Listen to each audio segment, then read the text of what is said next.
ఇది కొంచెం ఒక రకమైన ఎమోషనల్ ఇష్యూ, అందువల్ల మిగతా వాళ్ళకి సంబంధం లేదని చెప్పాను.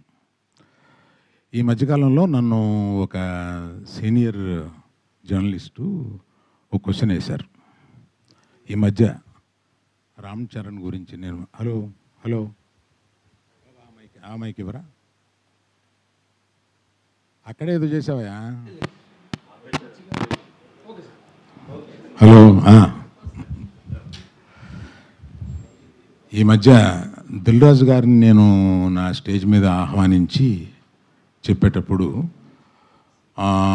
నేను రామ్ చరణ్ని తగ్గించాను అన్న ఒక అభియోగంతో నన్ను చాలా ట్రోల్ చేశారు, మీ అందరికీ తెలుసు. దాని మీద సీనియర్ విలేకరి గారు నన్ను ప్రశ్నిస్తే మిగతా అందరూ ఆ సందర్భం కరెక్ట్ కాదని నేను మళ్ళీ చెప్తానండి, ఇప్పుడు వద్దు, ఇప్పుడు నేను కామెంట్ చేయలేను అన్నాను. దాని మీద మీకు అంటే పబ్లిక్కి నేను చెప్పాలని అనుకున్నది ఏంటంటే, ఆ రోజు దిల్ రాజు గారిని ఆహ్వానిస్తూ ఆయన ఒక్క వారం రోజుల్లోనే కష్టాలు నష్టాలు ఇన్కమ్ ట్యాక్స్లు ఇవన్నీ అనుభవించారు అని పరిచయం చేయడానికి ఇన్అడ్వర్టెంట్లీ అంటే యాదాల ఉద్దేశపూర్వకం కాకుండా ఆ మాట అనాల్సి వచ్చింది. దానికి మెగా అభిమానులు చాలా ఫీల్ అయ్యి దాన్ని ట్రోల్ చేసి నన్ను ట్రోల్ చేసి చేశారు. ఫీల్ అయిన అభిమానులకి నేను చెప్తున్నాను, ఉద్దేశపూర్వకంగా చేసింది కాదు. నేను చరణ్ నా కొడుకు లాంటాడు, అంటే నాకున్న ఏకైక మేనలుడు, అతనికి ఉన్న ఏకైక మేనమావని.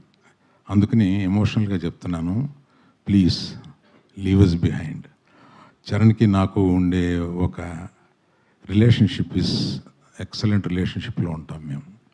అందుకని please let us leave it alone. అది కేవలం పొరపాటున నేను దిల్ రాజు లైఫ్ చెప్పడానికి అది వాడి ఉండకూడదని అనిపించిన తర్వాత నాకు. Thank you for your understanding అండి.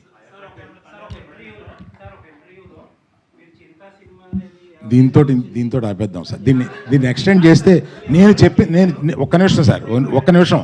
నేను ఎమోషనల్ ఇష్యూ అని చెప్పాను. నేను చెప్పిన దానికి విలువ లేకుండా పోద్ది.